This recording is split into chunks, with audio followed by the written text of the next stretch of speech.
সে কাঁঠাল গোপে তেল করতে লাভ নাই। আমাকে কেউ বলেনি, আমার এটি মাথা ব্যথাও নাই, কিন্তু তার সম্পর্কে বলে রাখলাম যে সে এই কাজগুলো করেছে। তাকে প্রথম আমি কংগ্রেস দলের টিকিট দিয়ে জেলার পক্ষ থেকে, আমি মানে কি, আমি যেহেতু জেলার সভাপতি ছিলাম, কংগ্রেস দলের টিকিট দিয়ে তাকে জিতিয়েছিলাম, আবার তাকে হারিয়েও ছিলাম। বলছেন যে তিনি নতুন পার্টি করতে পারেন, বলছেন যে প্রিয়াঙ্কা গান্ধীর তরফ থেকে নাকি তার সঙ্গে যোগাযোগ করা হয়েছে, তিনি ছেড়ে দিয়ে নতুন পার্টিও করতে পারেন, আবার কংগ্রেসেও আসতে পারেন। প্রিয়াঙ্কা গান্ধীর তরফ থেকে যোগাযোগ করা হয়েছে বলে আমার কোনো খবর জানা নাই, আমি আকাশ থেকে বললাম। এখন যার কথা বলছেন সে আমার বাড়িতে, আমাদেরই পশ্চিমবঙ্গের যে দায়িত্ব ছিল চেল্লা কুমার, তার সঙ্গে একবার এসেছিল। কংগ্রেসের সঙ্গে তার চেনা জানা নেই, এই কথাই বলছি না, কারণ তাকে প্রথমে কংগ্রেসের এমএলএ বানানো হয়েছিল। তবে প্রিয়ঙ্কাজির মতন নেতৃত্বের এত মাথা ব্যথা হবে তাকে নিয়ে কেন, এটা আমার জানা নেই, আমার ব্যাখ্যার বাইরে। এখন ভবিষ্যৎ বলবে কি হচ্ছে না হচ্ছে। তবে মুর্শিদাবাদে এই ব্যক্তিকে কাজে লাগিয়ে মমতা ব্যানার্জি গতবার যে দাঙ্গা তৈরি করেছিল, এবং সেই দাঙ্গা রামনবমীর দিনে আমাকে হারানোর জন্য যে দাঙ্গা মমতা ব্যানার্জির নির্দেশে এরা করেছিলেন, এবং সেই দাঙ্গার পর এই ব্যক্তি সে মিডিয়াকে বলেছিল, কি বলেছিল, যে মুর্শিদাবাদে 70% মুসলমান, 30% হিন্দু, আমরা মনে করলে হিন্দুদেরকে মেরে গঙ্গায় ভাসিয়ে দিতে পারি। সেই প্রচারটা আমার বিরুদ্ধে যাতে ব্যবহার করা যায়, মমতা ব্যানার্জির দল ক্যাসেটটা নিয়ে গিয়ে হিন্দুদের গ্রামে গ্রামে বিজেপির কর্মী সেজে প্রচার করলো হিন্দু এক হও। আবার সেই খেলা মমতা ব্যানার্জির তরফে হচ্ছে কিনা আমার জানার প্রয়োজন আছে। এই মুর্শিদাবাদ জেলাকে নিয়ে এইভাবে মমতা ব্যানার্জি ল্যাবরেটরি বানিয়ে দিচ্ছে। গুজরাট থেকে একজন খ্যাতনামা ক্রিকেটারকে আমার জেলায় নিয়ে আসা হলো আমাকে হারানোর জন্য।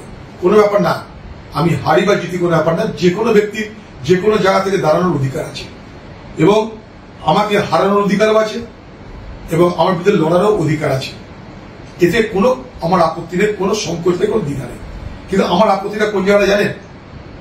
এই মমতা ব্যানার্জির প্রতি, যে এই বহরমপুরের সাংসদ ইউসুফ পাঠানকে যখন বিদেশের প্রতিনিধি দলের সদস্য করা হল,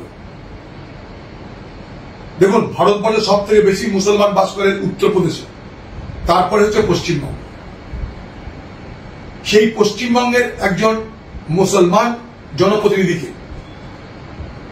যেখানটায় সরকার হ্যাঁ বললেও পারত, কোনো অসুবিধা ছিল না, তাকে না পাঠিয়ে তার নিজের ভাইপোকে পাঠানোর মধ্য দিয়ে আমি বলবো এটা বাংলার মুসলমান সমাজকে অপমান করেছে।